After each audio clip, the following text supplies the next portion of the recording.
Hi everyone, Jonathan here with two very similar looking rifles. You've heard me say something similar before and you just know there's going to be something wacky about one of them. Well, in this case, the ordinary one is not really that ordinary because original 1841 model Prussian needle rifles are not actually super common. But, so this is the only needle rifle we have that is that early. So 1841 model. Ours is dated, if I can show you, 1848. And the other number on there is its gun number. So not quite a serial number. It has a separate serial number. And it is marked on the receiver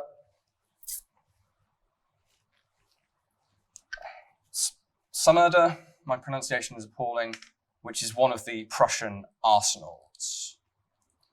Now this is in superficially superb condition, but to be quite honest, it's because it's been cleaned from presumably not a great state. So it's very, very shiny, but it does kind of looks the part at least, because a lot of historic firearms have got a patina, they've had a service life. The silver lining of somebody arguably over-cleaning a weapon like this is that at least it looks something like it might have been when it was issued. Now, why am I talking about the needle gun or the needle rifle or the Zündnadelgewehr, to give it in its not correct German? Well, this is, of course, if you know anything about the needle gun or the needle rifle, this was something of a game changer.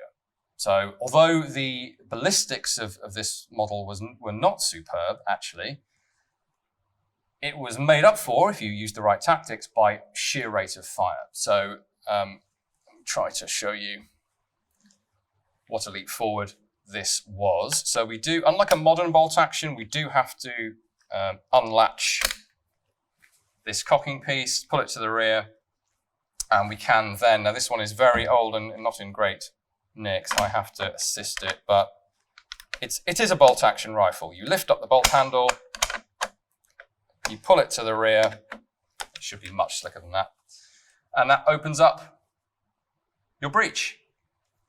Paper cartridge goes in there, and it's a self-contained paper cartridge. The cap's not on the back, and it's not a metallic case, it's a paper case, but the cap is inside the cartridge, and a great big needle goes shooting up the back to set off that cap. I'll show you that on this other gun that I'm going to explain in a moment. For those of you wondering about gas, because high pressure expanding gases, of course, are an important feature of firearms. How is that kept in? Well, it was done really quite cleverly with a pair of cones. So the breech is the shape of a cone, and the face of the bolt is, well, it's hollow actually, with a needle, a protruding sort of needle holder in the middle of it. It's quite hard to show you, but the two cones interface together and create a pretty good gas seal. And if the gas seal isn't perfect, then the high pressure gases are going forwards along the surface of the cone. They're not going back toward the shooter's face. So what we call obturation is pretty effectively done. And when the bolt handle is forwards and down, you've actually got quite a bit of leeway here, where if this has been worn by high pressure hot gas and it becomes a bit slack, all you end up doing without even knowing about it, you turn down the bolt handle a little bit more on this surface here, and that cinches the gap tighter for a period of time. Obviously, eventually the bolt will wear out. Now, it is slower, as mentioned, than a modern bolt action. So you have to pull this to the rear to unlock it, to open it up. And then once you've closed it, you then have to push forwards. And normally that would be under spring pressure, and it would leave the needle carrier sticking out the back, like a cocking piece on a later bolt action. When you pull the trigger, that flies forward. I can't show you that on this one because it's not in great condition. We've actually got folding sights on here for different ranges. To briefly show you that because it's different on this one. So a flat block, a leaf, and then another leaf with two positions in it. So that is the Prussian Model 1841 needle rifle. bear that in mind as we switch to the actual focus of this video, which is the Enfield needle rifle. That's right, those crazy boffins at the Royal Manufactory Enfield copied the German needle gun. Oh, needle rifle, as I try to insist on calling it. And it's a pretty close copy, as you can probably tell if we lay them side by side. We should, first of all, dispense with the superficial differences, because each country has its own preferences in terms of style, which is a factor, believe it or not. But yeah, mainly the tradition of how they have stocked up their muskets and rifles over time. So the British needle rifle is pretty much, well, it's derived from the pattern 1842 percussion musket look. The keys here that hold the barrel in, they're called keys. They're flat strips of steel. That's carried over. We have the Lovell pattern bayonet catch. In fact, it's George Lovell himself, who's the father of the then current family of infantry weapons in Britain, who is responsible for having these made. So no surprise that it would have his bayonet catch and a lot of his design features from that current generation, the pattern 1842 percussion musket. There's a sort of blank space on the side here where there's no side lock, which we traditionally have on a British musket or rifle. For obvious reasons, it has the bolt action instead. 3 ramrod pipes, again, very similar to the previous generation.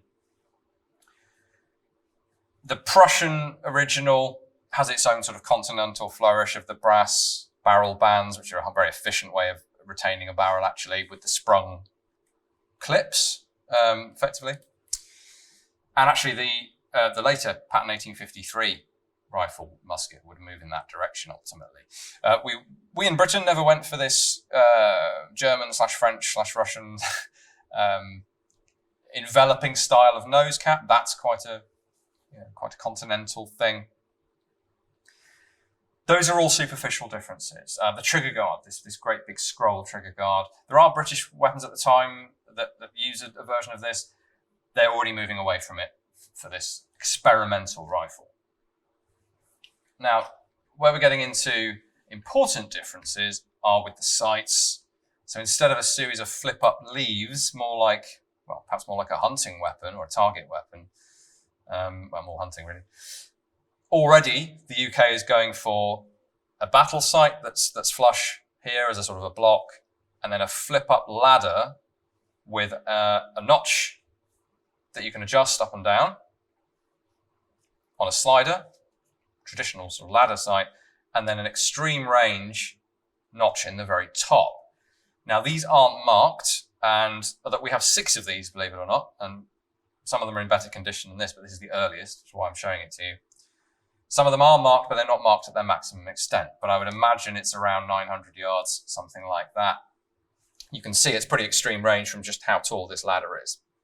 If you think you'd have to bring the muzzle up to bring this, you'll be aiming up and lobbing in your shots at that range.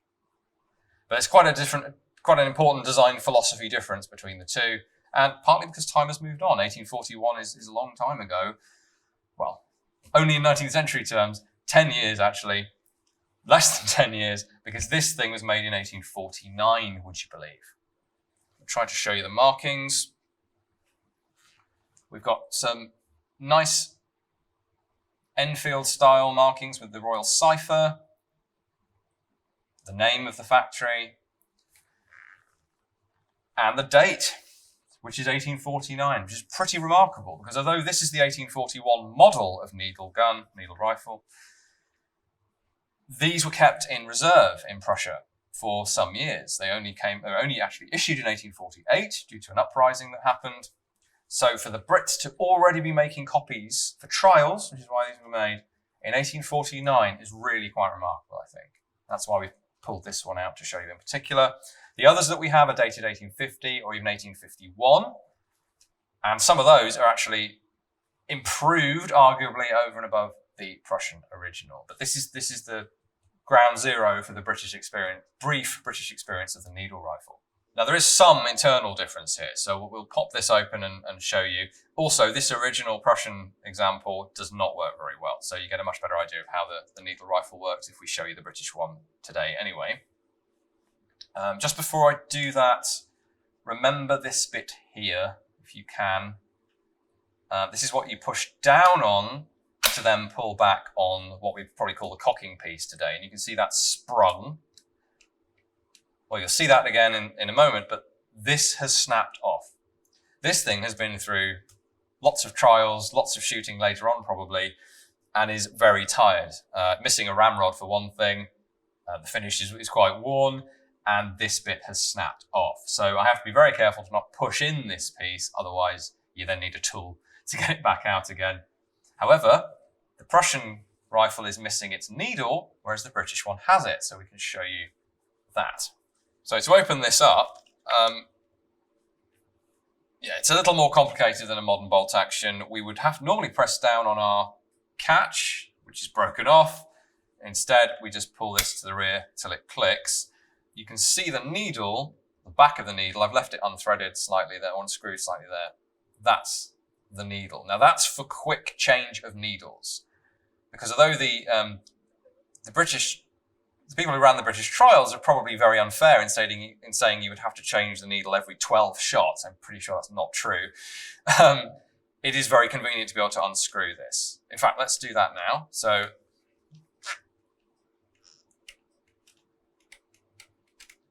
quite a long thread, but once it's out, pull it the rest of the way, and it is a brass rod with, soldered to the front of it, I believe it is a long, sharp steel needle. Hence the name needle rifle. It's literally a long needle that shoots up the back of the cartridge. This is slightly different in diameter and length and proportions to the Prussian needle, but it's the same basic design. Just opening the bolt, just to show you it on a smoother example, is literally just lift up, pull back. Very, very simple, but you have got to unlatch before you do that. So pull back, lift up, pull back, cartridge in, forward, down, push forwards. And if I do that, I won't do it all the way because it will get stuck with its broken tab. That does give you your needle carrier poking out the back. And if you pulled the trigger, that would fly forward. But we want to get inside this thing, so take it to that point and then pull the trigger. We can over-rotate it and pull it all the way off the gun. With the rifle open, I can show you, hopefully show you, that's above. There's a very big blocky sear that drops as I pull the trigger. The trigger itself, at least on the British version, is quite an interesting two-stage affair. So you have a bit of slack to take up where it's just pivoting, and then when it hits the wall, the sort of wall, it then cams downwards. And I think that design is to be able to have a very tall sear in front of the firing pin, and then to have the travel necessary to pull the trigger out of the way, is my interpretation of why that trigger is so weird. But there isn't too much to see in there otherwise. It's just a channel for the bolt. And the bolt itself, obviously with the needle removed, normally you'd be able to see the needle inside. That they have copied the Prussian design of initial Prussian design, changed in 1867 for a flat-faced bolt of an open-faced bolt, which is quite bizarre to us today. We're used to supporting the cartridge with a flat face. Not strictly necessary with a paper cartridge though, and they thought this would be easier or better. I'm not sure that's the case because they changed it later. That's the little firing pin hole that the needle would come shooting out of, obviously. Now, if I do pop out the Prussian bolt,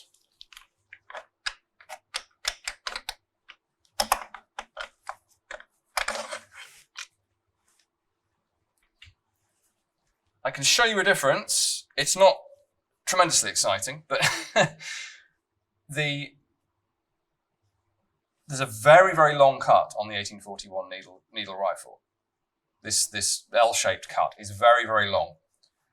The Brits have economized somewhat by making it a lot shorter.